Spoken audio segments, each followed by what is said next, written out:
나를 먹고 마시라는 제목으로 함께 말씀 나누도록 하겠습니다. 여러분, 먹는 문제는 매우 중요하죠. 여러분, 먹지 않고 살 수 있겠습니까? 얼마 동안은 살죠. 그렇죠. 먹지 않아도 버틸 수는 있습니다. 그러나 계속 먹지 않아도 됩니까? 아니죠. 먹어야 됩니다. 먹는다는 것은 건강을 유지하기 위해서죠. 또 먹는 것은 결국 생명과 관계가 있습니다. 그러니까 먹지 않으면 죽는 거죠. 그렇기 때문에 먹는 문제는 생명과 연결이 되는 것이죠. 성경에서도 먹는 문제를 중요하게 다루고 있습니다. 하나님께서 아담에게 동산에 있는 모든 나무의 열매는 다 먹어도 좋다라고 말씀하셔요. 그러니까 먹어도 돼 이렇게 말씀하시죠. 자, 그런데 동산 중앙에 있는 선악을 알게 하는 나무의 열매는 먹지 말라 이렇게 말씀하세요. 그리고 먹는 날에는 반드시 죽으리라 말씀하십니다. 그래서 먹는 것이 참 중요한데 하나님께서는 다 먹어도 좋다 이렇게 말씀하셨는데 단 딱 하나 선악을 알게 하는 나무의 열매만은 먹지 말아라 라고 말씀하세요. 그래서 먹어야 사는데 먹으면 죽는 것이 있다라는 거예요. 그 말이 무엇이겠습니까? 무엇을 먹느냐가 중요하다라는 거예요. 무엇을 먹고 사느냐는 매우 중요합니다. 생명나무도 있었고 동산 중앙에는 생명나무도 있었고 선악을 알게 하는 나무도 있었어요. 생명나무를 먹으면 되는데 선악을 알게 하는 나무의 열매를 아담과 하와가 따서 먹게 됩니다. 그리고 결국 성경은 죽음에 반드시 죽는다라고 말씀하시는 것처럼 죽음에 이르게 되었다라고 가르쳐주고 있습니다. 여러분, 지금도 무엇을 먹느냐는 중요합니다. 여러분, 우리가 건강한 걸 먹어야 되겠죠. 건강하지 않은 걸 먹으면 어떻게 합니까? 몸이 처음에는 문제 없어 보이지만 점점점 망가지게 되어 있죠. 그래서 무엇을 먹느냐는 지금도 중요합니다. 먹어야 살고 먹지 않으면 죽습니다. 먹는 것은 지금도 먹는 것은 생명과 관련이 있다는 거예요. 연결이 되어 있다라고 할 수 있습니다. 아담은 먹을 때마다 하나님의 말씀을 기억했을 거예요. 그렇죠. 다 먹어도 좋다. 그래, 하나님 이거 먹어도 좋다고 했어. 먹어도 괜찮다고 했어. 하면서 먹을 때마다 하나님의 말씀을 기억하는 거예요.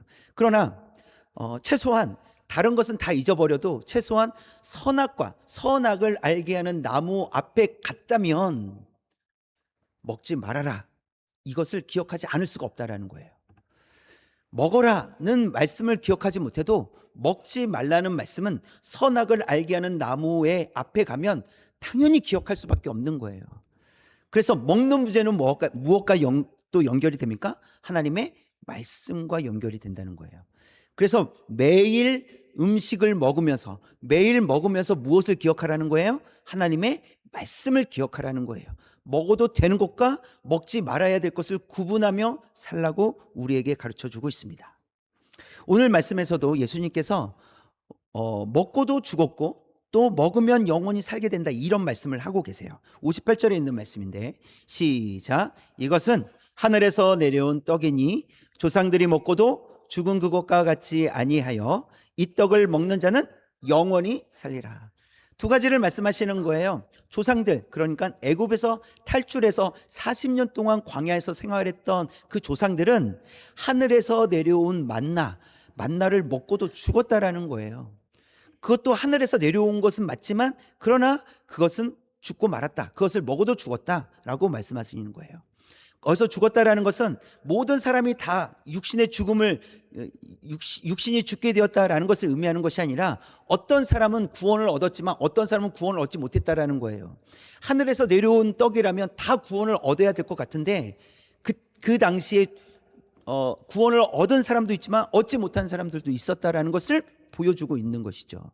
그러나 지금 하늘에서 내려온 떡 바로 예수 그리스도를 먹는 자는 어떻게 된다고요? 영원히 살리라. 죽지 않는다라고 말씀을 하십니다. 그래서 예수님은 우리를 향해서 뭐라고 말씀하시냐면 나를 먹고 마시라 이렇게 말씀하시는 거예요. 나를 먹고 마시라. 예수님의 말씀, 이 말씀의 의도가 무엇인지 오늘 말씀을 통해서 구체적으로 한번 살펴보도록 하겠습니다. 첫 번째, 시작. 사람의 지식으로는 영적인 언어를 이해할 수 없습니다. 사람의 지식으로는 예수님의 말씀을 다 이해할 수 없다라는 거예요. 온전히 이해할 수 없다라는 의미입니다. 예수님께서는 이 요한복음 6장에서 계속 반복적으로 말씀하고 계세요. 무엇을 반복적으로 말씀하시냐면 나는 하늘에서 내려온 떡이다. 이것을 한 번만 말씀하신 것이 아니라 지금 몇 번씩 반복하고 계세요. 그리고 먹으면 죽지 않는다. 역시 반복해서 말씀하고 계십니다. 그런데 유대인들의 입장에서는 어땠을까요? 예수님이 내 살을 보세요. 내 살을 먹으면 영원히 산다라고 얘기하는 거예요. 유대인들은 도저히 받아들일 수 없었죠. 그들의 반응을 보면 알 수 있는데 52절에 있는 말씀이에요. 처음부터 시작. 그러므로 유대인들이 서로 다투어 이르되 이 사람이 어찌 등이 자기 살을 우리에게 주어 먹게 하겠느냐. 말이 안 된다는 것이죠. 여러분 지금 생각을 해보십시오. 지금이라도 여러분 제 살을 여러분 먹으면 영생합니다. 아멘 하실 분 있으세요? 제 살을 떼서 먹으면 영생합니다. 여러분 살아날 거예요. 어떤 병이든 다 치료됩니다. 라고 한다면 여러분 어떻게 생각하시겠습니까? 웬 정신 나간 사람 아닌가 이렇게 생각할 거 아니에요. 뭐 정신 나간 사람이 쓸데없는 소리를 한다. 정신 나간 소리를 한다. 이런 말을 하지 않겠습니까? 저 사람 상종을 말해야 되겠다. 이런 생각하지 않겠습니까? 유대인들도 마찬가지였다는 것이죠. 예수님께서 내 살을 먹으면 이라고 똑같아요. 우리가 이해하는 것처럼 그들도 그렇게 이해하는 거예요. 내 살을 먹으면 뭐 엉덩이 살을 먹으면 뭐 낫습니까? 볼살을 떼서 먹으면 낫겠습니까? 예수님은 지금 그렇게 말씀하시는 듯 보여요. 그래서 내 살을 먹으면 영원히 산다라고 말씀하신 거예요. 유대인들의 반응은 어이없는 게 그렇죠. 당연하겠죠. 뭐 이런 사람이 물론 이런 인간이 다 있나라고 했을 겁니다. 그렇다면 여러분 성경은 왜 이런 이상한 이야기를 기록해 놓으셨을까? 우리로 하여금 또 다른 사람들로 하여금 예수님을 믿도록 하기 위해서는 이런 이야기를 빼면 좋잖아요. 이상한 소리를 하고 계시는 예수님의 이야기를 왜 성경은 기록해 놓았을까? 그리고 유대인들의 반응이 뭐? 살을 먹는다고? 이런 이상한 소리를 하고 있어 라고 하는 이런 반응이 그대로 기록이 되어 있잖아요. 만약 이것을 뺐다면 훨씬 더 다른 사람들에게 또 우리에게도 더 유익했을 텐데 왜 이런 이상한 이야기를 기록해 놓았을까? 기록해 놓은 이유가 있겠죠. 기록된 말씀, 하나님께서 이 말씀을 기록해 놓으신 이유는 예수님이 이상하다라고 말하고 싶은 것이 아니에요. 성경의 의도는 유대인들이 예수님의 말씀을 알아듣지 못하고 있다라는 것을 지금 의도적으로 말씀하고 싶으신 거예요. 이해가 되시죠? 그러니까 예수님은 이상한 말을 하고 있어를 말하고 싶은 것이 아니라 예수님의 말씀을 유대인들이 알아듣지 못하고 있다는 것을 우리에게 보여주고 계시는 거예요. 그러면 유대인들은 어떻게 생각을 했습니까? 유대인들은 문자적으로 받아들였어요. 뭐? 살을 먹어야 된다고? 그러면 산다고? 이것은 매우 혐오스러운 말이죠. 무슨 저런 인간, 저 사람 수상해, 경찰에 신고해야 되는 거 아닌가? 라고 했을지 모르겠습니다. 또 유대인들은 율법에 어긋난다는 것을 알고 있었어요. 레위기 17장 10절 말씀이에요. 시작. 이스라엘 집 사람이나 그들 중에 거류하는 거류민 중에 무슨 피든지 먹는 자가 있으면 내가 그 피를 먹는 그 사람에게는 내 얼굴을 대하여 그를 내 백성 중에서 끊으리니 피를 먹으면, 그러니까 지금 예수님께서 내 살과 피를 먹고 마시면 이런 표현을 하셨단 말이에요. 그런데 율법에서는 금하고 계시다라는 거예요. 피를 먹지 말라고 말씀하세요. 또 신명기 12장 23절이에요. 시작. 다만 크게 삼가서 그 피는 먹지 말라. 피는 그 생명인즉 내가 그 생명을 고기와 함께 먹지 못하리니. 사실 지금 이 율법의 말씀은 짐승에 대한 것을 말씀하고 계시죠. 근데 예수님은요 인육을 얘기하고 계시는 거잖아요. 내 살, 내 피를 먹고 마시면 이것은 율법에서 금지하고 있는 상황이기 때문에 지금 유대인들은 예수님의 말씀을 들었을 때 그 율법을 알고 있었기 때문에 혐오스럽게 느껴지는 거예요. 또 결국은 예수님의 말씀은 하나님의 말씀을 거역하게 되는 것이죠. 또 유대인들은 예수님에 대한 이미 편견을 가지고 있었어요. 우리가 지난주에 봤던 말씀인데 42절에 있는 말씀이에요. 6장 42절 시작. 이르되 이는 요셉의 아들 예수가 아니냐? 그 부모를 우리가 아는데 자기가 지금 어찌하여 하늘에서 내려왔다 하느냐. 그러니까 요셉의 아들인 줄 알고 있었다라는 것이죠. 그의 부모가 누구인지 다 알고 있는데 새빨간 거짓말을 하고 있다는 거죠. 뭐 저런 인간이 다 있나. 내가 당신도 알고 당신의 부모도 아는데 어디서 하늘에서 내려왔다고 그런 거짓말을 하고 있느냐는 것이죠. 그렇다면 여러분, 예수님의 의도는 무엇이었을까요? 분명히 유대인들이 이렇게 반응할 것이라는 것을 예수님 모르셨을까요? 예수님 아셨겠죠. 그럼에도 불구하고 내 살을 먹고 내 피를 마시는 자는 영원히 산다, 이렇게 말씀하시는 거예요. 뻔히 그런 반응을 보일 거라는 것을 아시면서도 예수님 말씀하신 거예요. 그러면 예수님의 의도는 무엇일까요? 예수님은 하나님께서 보내신 분으로서 예수님께서 하시는 말씀을 믿어야 된다고 지금 그렇게 유대인들 향해서 말씀하시는 거예요. 즉 인육을 먹어야 된다는 것이 아니라 예수님을 믿어야 된다라고 말씀하시는 거예요. 그렇기 때문에 율법에 어긋난 것도 아니죠. 인육이 아니라 예수님을 믿어야 한다는 것이기 때문에 율법에 어긋난 일도 아니었다라는 것이죠. 또 예수님은 요셉의 아들로서 지금 말씀을 선포하고 계시는 것이 아니라 하나님의 아들로서 말씀을 선포하고 계시다라는 거예요. 그래서 지금 예수님은 이런 육신에 관한 말씀을 하고 계시는 것이 아니라, 인간적인 이야기를 하고 계시는 것이 아니라 영적인 영역에서의 말씀을 하고 계시다라는 거예요. 그러니 유대인들이 예수님의 말씀을 알아듣지 못하고 있는 것이죠. 지금 유대인들은 자신이 가진 지식의 범위 내에서 예수님의 말씀을 들으려고 했고 또 그것을 해석하려고 했죠. 결국 그들은 깨닫지 못합니다. 이것은 신학적으로 전적 타락이 보여주는 모습이라고 할 수 있어요. 그러니까 전적으로 타락한 사람들은 하나님의 뜻, 하나님의 온전하신 뜻을 알 수 없다라는 것이죠. 그 타락으로부터 해결받아야만 하나님의 뜻을 이해할 수 있게 되는 거예요.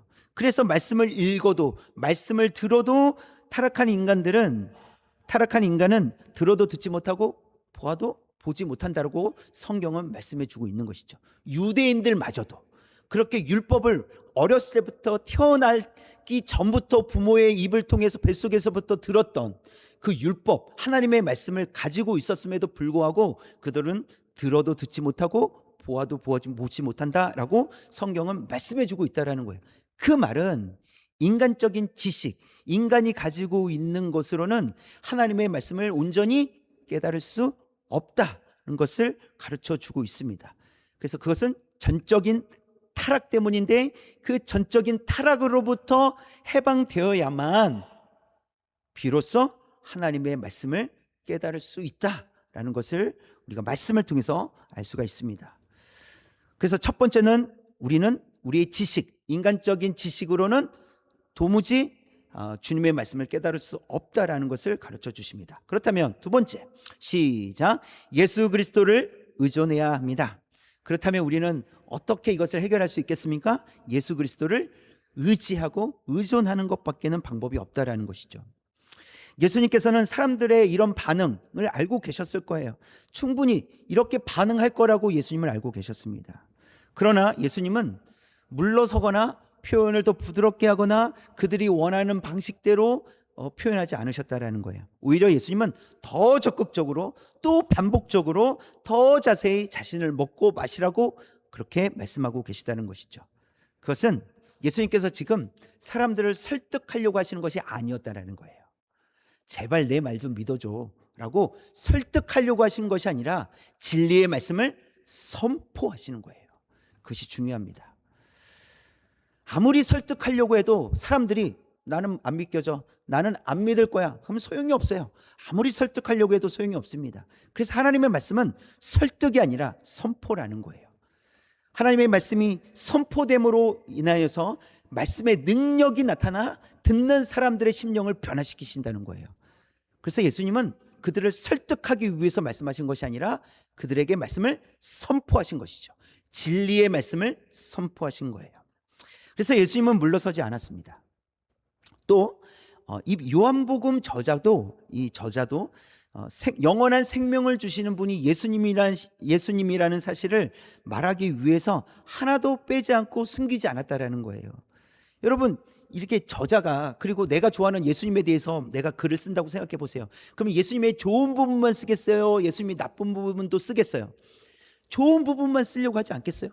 그래도 나 예수님 좋아하니까, 나 예수님 사랑하니까 예수님에 대해서 좋은 것만 써야지, 나쁜 건 다 숨겨야지, 이러지 않겠냐는 거예요. 그러나 요한복음 이 저자도 예수님이 유대인들이 예수님을 이상하게 생각하는 이 장면을 그대로 기록해 놓았다는 것이죠.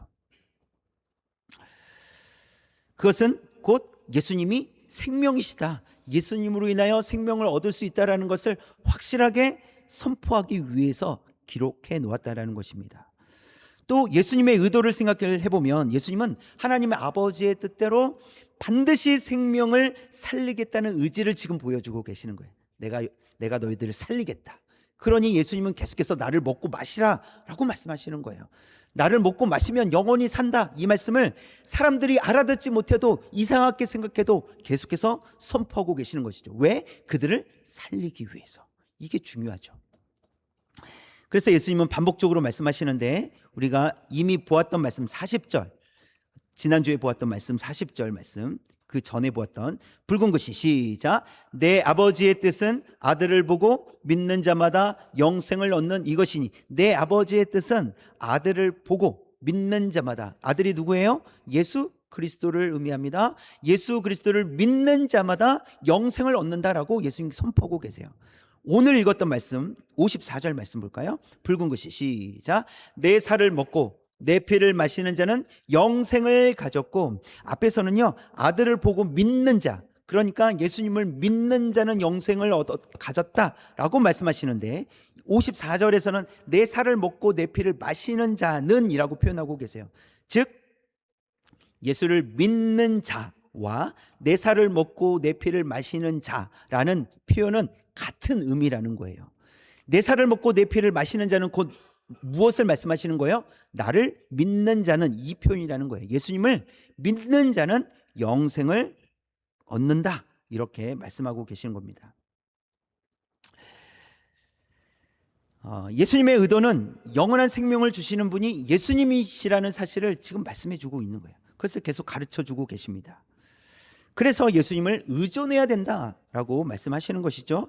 57절 말씀 볼까요? 57절 처음부터 시작. 살아계신 아버지께서 나를 보내심에 내가 아버지로 말미암아 사는 것 같이 나를 먹는 그 사람도 나로 말미암아 살리라. 내가 아버지로 말미암아 사는 것 같이 라고 했어요. 예수님은 누구를 의지하고 있어요? 하나님 아버지를 의지하고 계시죠. 의존해야 된다는 거예요. 그래서 산다는 것이죠. 자, 그런데 또 한 가지를 말씀하시죠. 나를 먹는 그 사람도, 그 사람은 누구를 가리킬까요?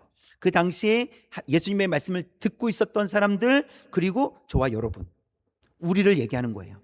나를 먹는 그 사람도 어떻게 된다고요? 나로 말미암아 살리라. 예수 그리스도로 말미암아 살리라. 즉 예수님을 의존해야 된다는 거예요.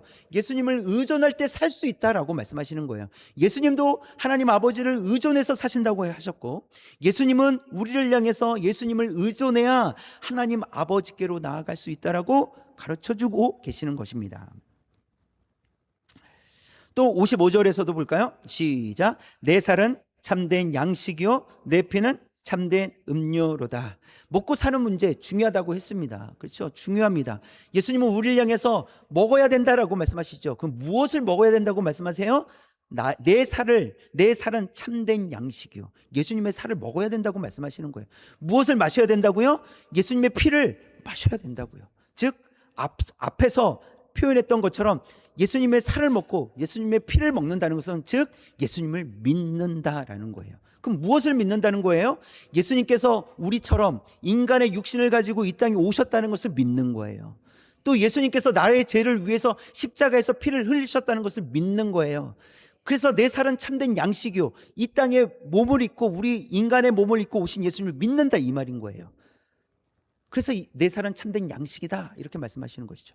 내 피는 십자가에서 흘린 피, 그래서 참된 음료로다라고 말씀하십니다. 또 예수님을 의존해야 될 이유를 56절에서 말씀하십니다. 시작. 내 살을 먹고 내 피를 마시는 자는 내 안에 거하고 나도 그의 안에 거하나니.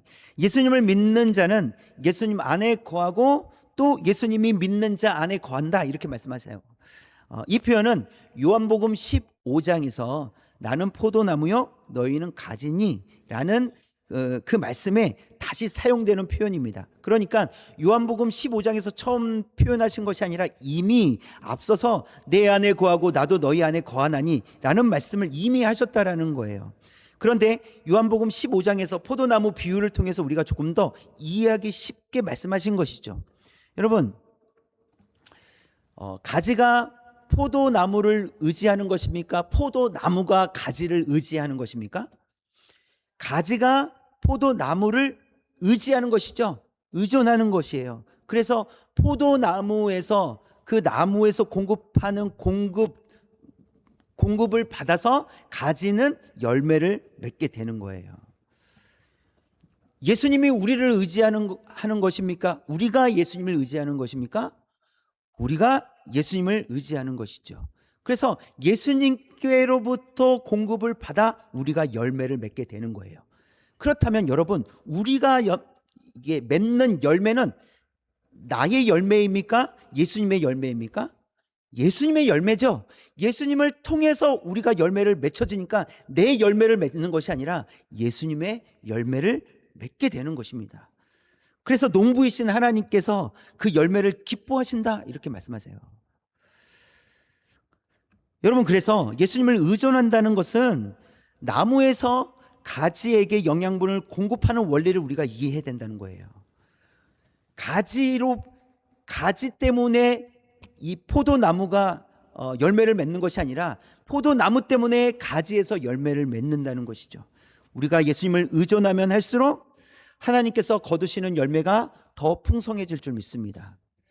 그러니까 내 뜻이 이루어지는 것이 아니라 우리가 예수님을 의존하면 의존할수록 예수님의 뜻이 이루어지는 거예요. 우리가 예수님을 의존하면 의존할수록 하나님의 뜻이 이루어지는 거예요. 이 원리를 우리에게 가르쳐 주고 있어요. 그렇기 때문에 우리가 누구를 의존해야 돼요? 예수님을 의존해야 되는 거예요. 예수님께 붙어 있어야 되는 거예요. 예수님 안에 있어야 되는 것이죠. 예수로 충만해져야 되는 거예요. 그래야 예수님으로부터 우리가 공급을 받아 하나님의 뜻이 이루어지기 때문에 그렇습니다. 이렇게 살라고, 예수님을 의존하며 살라고 우리에게 가르쳐 주십니다. 자, 그렇다면 세 번째, 우리는 어떻게 살아야 될까요? 시작. 삶 속에서 예수님을 먹고 마셔야 합니다. 삶 속에서 예수님을 먹고 마시는 삶이 되어야 된다는 것이죠. 앞서서 예수님께서 나를 먹고 마시는 자는 영생을 얻는다라고 말씀하시잖아요. 나를 먹고 마시라라고 말씀하시잖아요. 우리도 예수님을 먹고 마셔야 한다는 것입니다. 59절 말씀 볼까요? 시작. 이 말씀은 예수께서 가버나움 회당에서 가르치실 때 하셨느니라. 예수님께서 가버나움에 있는 회당에 들어가셔서 사람들, 공적인 모임인 거죠. 거기에서 예수님께서 말씀을 선포하셨다 이렇게 말씀하고 있습니다. 여러분, 믿음이라는 것은요, 개인적인 공간에서뿐만 아니라 공적인 공간에서도, 공적인 자리에서도 일관되게 나타나야 된다는 거예요. 내 개인적인 공간에서만 믿음, 신앙이 나타나는 것이 아니라 공적인, 사람들과 함께 있는 공적인 공간에서도 우리의 믿음이 나타나야 된다는 것이에요. 그래서 여러분, 예수님을 믿는다는 것은 산 속으로 들어가는 것이 아닙니다. 홀로 지내겠다라는 것이 아니에요. 믿는 사람들끼리, 나랑 마음이 잘 맞는 사람들끼리 이렇게 똘똘 뭉쳐서 사는 것도 아니라는 거예요. 여러분, 그렇지 않잖아요. 여러분, 또 이 시간 끝나고 내일부터 어디로 갑니까? 믿지 않는 사람들과 어울리며 믿지 않는 사람을 만나고 하잖아요. 그들과 싸우러 갑니까? 아니잖아요. 그들과 좋은 관계를 맺고, 그렇죠, 그들과 함께 더불어 살아가고 있잖아요. 마찬가지로 우리는 개인적인 생활 속에서 예수님을 믿고 예수님과 함께 살아가야 되겠지만, 또 우리는 공적인 자리에서도 그들과 함께 더불어 살아가면서 우리가 믿는 예수님을 우리 삶 속에서 살아내야 된다는 것이죠. 그래서 여러분, 예수님을 믿는다는 것은 삶이 예수로 충만해지는 것을 의미하는 거예요. 삶이라는 것은 개인적인 공간과 공적인 공간 다 포함하는 거예요. 삶이 예수로 충만해지는 것입니다. 개인적인 공간, 공적인 공간 모두 중요하죠. 그런데 여러분, 개인적인 공간이 무너지면 공적인 공간도 무너지게 되어 있습니다. 여러분, 우리의 생각이 마음에서 다듬어지지 않으면 그 생각이 언어를 통해서 나타나게 돼요. 다듬어지지 않는 생각이 언어로 나타나게 되면 험악한 말을 하겠죠. 못된 말을 할 거예요. 그렇죠. 그러나 생각이 마음에서 다듬어지면요, 다듬어진 말을 하게 될 거예요. 사도행전 4장 19절 20절에 있는 말씀 한번 볼까요? 시작. 베드로와 요한이 대답하여 이르되 하나님 앞에서 너희의 말을 듣는 것이 하나님의 말씀을 듣는 것보다 옳은가 판단하라. 우리는 보고 들은 것을 말하지 아니할 수 없다 하니, 베드로와 요한, 이 베드로를 보면요, 이 사건이 있기 전에, 그러니까 예수님께서 승천하시기 전에, 십자가에서 달리시기 전에 붙잡혀 가셨잖아요. 그때 사람들이 너 한패지라고 물어봤을 때 베드로 뭐라고 했어요? 나는 모르오. 이렇게 했어요. 나는 모르오. 나는 예수라는 사람 모르겠습니다 라고 딱 잡아댔단 말이죠. 그것도 3번이나. 여러분, 믿음이 다듬어져 있었다면 베드로는 어땠을까요? 좀 다르게 행동했을 거예요. 그러나 다듬어져 있지 않은, 근데 몰라서 그렇게 얘기한 거예요? 예수님을 실제로 몰랐습니까? 알죠. 예수님을 알았어요. 그래서 예수님을 아니까 안다고 얘기해야 되겠죠. 그러나 말은 정반대로 얘기하고 있다는 것이죠. 그런 이후에 성령께서 임하신 사건 이후에 이제 제자들이 복음을 전하기 시작합니다. 그때 감옥에도 갇히게 돼요. 또 풀려나게도 됩니다. 그러면서 유대인들이 말하는 거야. 너희들 예수에 대해서 말하지 마라고 얘기해요. 그때 베드로와 요한이 말하고 있는 거예요. 하나님 앞에서 너희 말을 듣는 것이 하나님의 말씀을 듣는 것보다 옳은가 판단하라. 우리가 보고 들은 것을 말하지 아니할 수 없다 라고 담대하게 말합니다. 베드로의 언어가 달라졌다는 것을 볼 수 있어요. 여러분, 우리도 과거의 베드로처럼 살아가고 있을지 모르겠습니다. 우리가 몰라서 못 사는 게 아니에요. 우리는 다 알고 있어요. 주의 말씀대로 살아야 됩니다. 하나님께서 원하시는 삶의 모습이 어떤지 우리는 잘 알고 있어요. 근데 베드로처럼 모르겠는데요, 저 모릅니다 라고 하는 듯이 왜 그렇게 살아갈까요? 우리가 베드로처럼 연약하기 때문에 그렇습니다. 그런데 중요한 것은요, 그러면 베드로 그렇게 끝났습니까? 예수님 모릅니다 3번이나 부인했잖아요. 베드로가 그렇게 끝났습니까? 아니죠. 주님께서는 베드로를 실패한 채로 두지 않으셨다라는 거예요. 다시 베드로를 부르세요. 너 나 사랑하니? 3번을 부르세요. 주님 아시잖아요. 뭔가 자신 없는 대답이었긴 하지만 그러나 주님은 알고 계셨죠. 베드로, 너 나 사랑하는 거 맞구나. 알고 계시다라는 거예요. 예수님께서는 베드로를 버리지 않으셨습니다. 베드로가 할 수 있는 그 역할을 감당할 수 있도록 부르셨어요. 동역자로 부르셨어요. 땅끝까지 복음을 들고 갈 수 있도록 예수님께서 다시 부르셨다는 것입니다. 여러분, 우리의 일상이 크게 달라지지 않을 수도 있습니다. 우리가 알아요.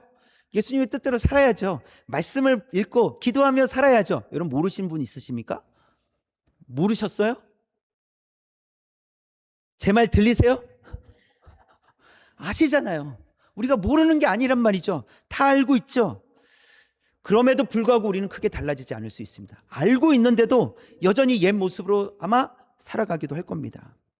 그러나 여러분, 이것은 생각해야 됩니다. 우리의 개인적인 공간이 달라진다면 공적인 공간에서 분명히 달라질 줄 믿습니다. 우리의 개인이 하나님의 말씀으로 충만해진다면 우리 공적인 공간도 하나님의 말씀으로 충만해지는 삶을 살게 될 줄 믿습니다. 그래서 여러분, 우리 개인적인 공간에서 말씀을 통해 먹고 마시는 거예요. 또 기도와 묵상을 통해 먹고 마시는 거예요. 주님께 순종함으로 먹고 마시는 거예요. 이게 예수님을 먹고 마시는 거예요. 말씀을 통해서, 하나님의 말씀을 통해서 먹고 마시는 거예요. 그래야 예수님으로 충만해지지 않겠습니까? 그래야 우리가 예수님으로 충만해진 삶으로 힘있게 살아가지 않겠습니까? 마치 베드로처럼, 베드로가 나 예수님 모른다, 나 저 사람 몰라요 라고 했던 베드로의 그 언어가 바뀌었잖아요. 내가 보고 들은 것을 말하지 않을 수 없다라는 거예요. 내가 보고 들었는데 어떻게 그걸 말하지 않겠냐는 것이죠. 나는 말하며 살겠다. 여러분, 우리도 말하며 살았으면 좋겠습니다. 예수님이 나에게 어떤 분이신지, 예수님을 충만한 우리가 예수님을 말하며 살았으면 좋겠어요. 예수님이 나에게 어떤 은혜를 베풀어 주셨는지 말하고, 아니 경험하지 않은 것은 말할 필요가 없죠. 경험한 것, 하나님께서 나에게 베풀어 주신 은혜를 말하며 살아갈 수 있는 저와 여러분 되시기를 주님의 이름으로 축원합니다.